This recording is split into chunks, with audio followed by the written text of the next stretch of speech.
Does Noah Gragson to SHR actually make sense? So over the last week, I've been seeing some articles floating the possibility of Noah Gragson going to the 10 car at SHR next year.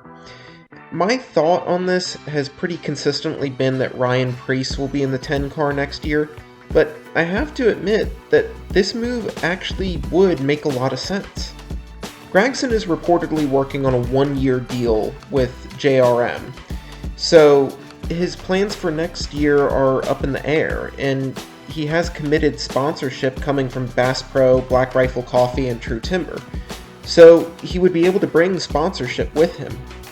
Additionally, Bass Pro has worked with SHR in the past, so there is a previous relationship there.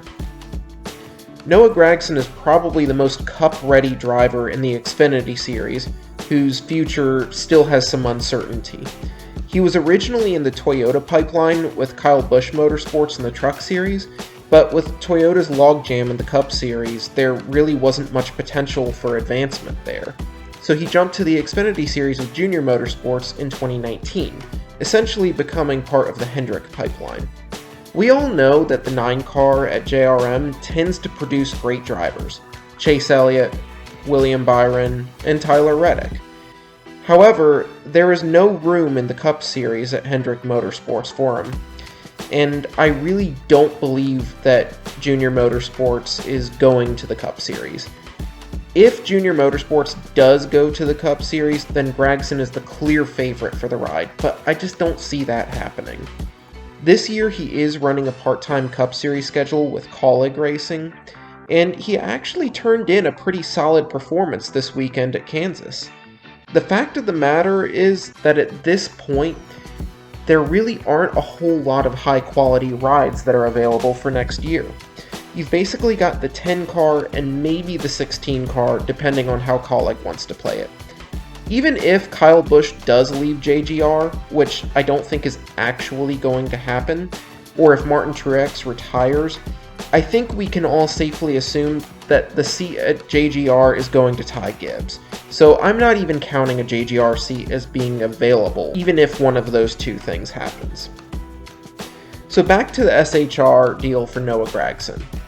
It's easy to assume that the 10 car is going to Ryan Preece next year, but we have to remember that when SHR announced that Preece had been signed as their simulator/reserve driver, we all assumed that he was getting the 4 car in 2024. He'd spend a couple of years doing that and then get a top-notch ride out of it. Then, right after that, Eric Almirola announced that he's retiring, and we all pivoted to Ryan Preece in the 10 car. But even Ryan Preece himself acknowledged a few weeks ago that this isn't a given. As much as I like Preece and think he is an extremely underappreciated driver who has managed to make Rick Ware racing equipment look decent when he's been in the car this year, Gragson probably makes more sense for next year in the 10 car. He's a young and very talented driver who is absolutely ready for a Cup ride. He has 4 years of experience in the Xfinity Series, which is more than most drivers get before moving up, and I think that's a very good thing. He has a lot of sponsorship money to bring with him, and a big personality that will attract more sponsors to fill any gaps. Another factor that may come into play is whether or not Martin Truex Jr. decides to retire. If Truex retires, then it will free up extra money for Bass Pro Shops to sponsor other drivers. I don't see Kyle Busch or Ty Gibbs as fitting with the Bass Pro brand, so I don't see that money going to either of them. That money could easily go to Noah Gragson. Plus, the rumors about SHR to Dodge seem to be popping up again, and if Dodge is coming back into the sport, I think they should go all in and make a big splash.